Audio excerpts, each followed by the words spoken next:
একটা কপাল নিয়ে দুনিয়াতে এসেছিলাম, যে কপালে দুঃখের কোনো অভাব নেই।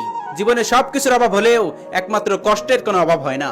আমি এমন একজন মানুষ, আমাকে মনে রাখার মতো সময় কারো নেই।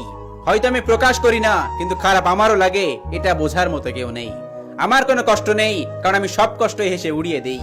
ভাগ্যের দড়িতে কি হবে যেখানে তুমি আমাকে চাও নাই? যাই হোক, মেনে নিতেই হবে, কিছু মানুষ হৃদয়ে থাকবে, ভাগ্যে থাকবে না।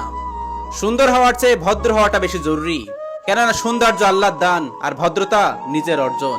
কিছু মানুষ রাত জায়গা শিখিয়ে দিয়ে নিজে নিশ্চিন্তে ঘুমায়। অবশেষে মেনে নিলাম আমি খারাপ ছিলাম। তিনটি জিনিস জীবনে একবারই পাওয়া যায়, মা, বাবা এবং যৌবন। তিনটি জিনিসকে কখনোই ছোট মনে করা উচিত না। অসুস্থতা, ঋণ এবং শত্রুতা।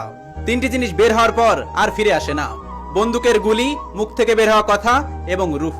তিনটি জিনিস মানুষের চরিত্র ধ্বংস করে দেয়, মিথ্যা, পরনিন্দা এবং চুরি। সৃষ্টিকর্তা আমাদের সকলকে এগুলো থেকে হেফাজত করুক। কাউকে না পেলে জীবন শেষ হয় না, কিন্তু কাউকে পেয়ে আবার হারালে জীবনে বাকি আর কিছু থাকে না।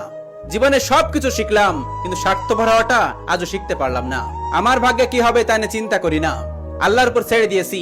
এই কারণেই না যে আল্লাহ ভালো কিছু দিবেন, বরং এই কারণেই আল্লাহ ছাড়া ভালো কিছু দেওয়ার ক্ষমতা কারোর নেই। 3 বেলা খেতে পারছি, বেঁচে আছি, সুস্থ আছি।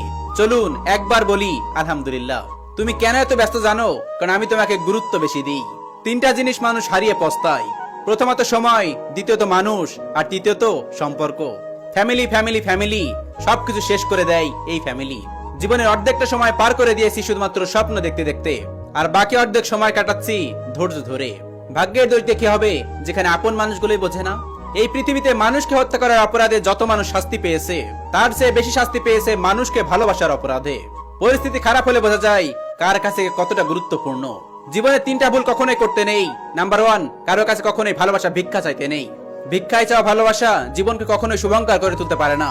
কম্প্রোমাইজ করা ভালো, কম্প্রোমাইজ করলে দুজনের সম্পর্কটাই অনেক দূরে গড়ায়। যেখানে সম্মানকে কম্প্রোমাইজ করতে হয়, সেই সম্পর্কে থুতু মারা উচিত। আর অনেকেই বলে আমার ভালোবাসার দরকার, এটা কিন্তু ভুল কথা। বলবেন আমার সম্মানের দরকার। যেখানে সম্মান নেই সেখানে ভালোবাসার কোনো মূল্য নেই। মানুষের অভিনয় দেখতে দেখতে এখন ভূতের মুভি দেখলেও ভয় লাগে না। মানুষ তখনই আল্লাহর কাছে ভালোবাসা চাই যখন সে দুনিয়ার মানুষের কাছ থেকে ধোঁকা খায়। নিজের জন্য বাঁচতে শিখুন, দেখবেন জীবন আসলে অনেক সুন্দর। আপনি কি দুঃখী? আমি জানি আপনি দুঃখী কি কারণে। আপনি যাদেরকে সম্মান ও ভালোবাসা দিয়েছেন, সেই মানুষগুলো কখনোই আপনাকে সম্মান দেয়নি, কিংবা সেই মানুষগুলো আপনাকে গুরুত্ব দেয়নি।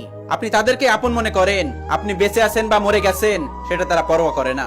আপনি তাদের জন্য সময় বের করেন যারা সবসময় বিজি হয়ে থাকার ঢং করে আপনার সাথে। আর এই কারণেই কিন্তু আপনি অনেক দুঃখী। কারো সৌন্দর্য হাসিতে, কারো সৌন্দর্য চেহারায়, কারো সৌন্দর্য মেধায়, কারো সৌন্দর্য টাকায়, আর একমাত্র আমি যার কোনো সৌন্দর্য নেই। যারা কও না বন্ধুরা কিপটে হয়, বন্ধুরা কখনো কিপটে হয় না। মধ্যবিত্ত ঘরের সন্তান তো সবসময় পকেটে টাকা থাকে না। নিজের ভিতরে শান্তি না থাকলে দুনিয়ার কোথাও শান্তি মেলে না। ব্যর্থতা থেকে জন্ম নেয় সফলতা, আর প্রতিটা আঘাত থেকে জন্ম নেয় অভিজ্ঞতা।